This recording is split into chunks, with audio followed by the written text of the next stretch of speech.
மேஷ லக்னம் அப்படின்னா அவங்க எங்கெல்லாம் முடியெடுக்கலாம் அப்படின்னா ரொம்ப காட்டுக்குள்ளே இருக்கக்கூடிய கிராம தேவதைகளுக்கும் பழனி முருகனுக்கும் அவங்க மொட்டை அடிக்கலாமா? மொட்டை அடிக்கலாம்.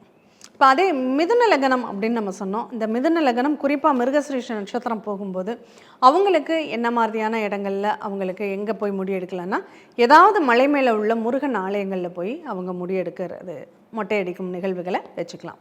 இந்த கன்னி லக்னம் அதுவும் குறிப்பாக சித்திரை நட்சத்திரம் 1-2ஆம் பாதத்தில் போயிட்டுருக்கு அப்படின்னா அந்த செவ்வாயினுடைய நட்சத்திரமாக வர்றதுனால அங்காளம்மன், அங்காள பரமேஸ்வரி அல்லது அங்காளம்மன், மேல்மலையனூர் அங்காளம்மன், இந்த மாதிரி அந்த ரொம்ப செவ்வாடை கட்டி இருக்கக்கூடிய அந்த உக்கிரமான தெய்வங்களுக்கு, அந்த கிராம தேவதைங்களுக்கு அருவாளோட வீச்சருவாவோட இருக்கக்கூடிய அந்த தேவதைகளுக்கு போய் அவங்க வேண்டுதலும் பரிகாரங்களும் பண்ணிக்கலாம். கண்டிப்பாக உங்கள் ஜாதகத்தில் ஒரு முக்கியமான இக்கட்டான ஒரு சூழ்நிலைகள் ஏற்படுது. இந்த கண்டம்ங்கிறது முன்னாடியே சொன்ன மாதிரி உயிர் ஆபத்து மட்டும் கண்டம் இல்லைங்க, ரொம்ப நெருக்கடியான ஒரு சூழ்நிலையில் தப்பிக்கவே இனி வழி இல்லை அப்படிங்கக்கூடிய சூழ்நிலையில் இருக்கக்கூடியதும் தண்டனை தான்.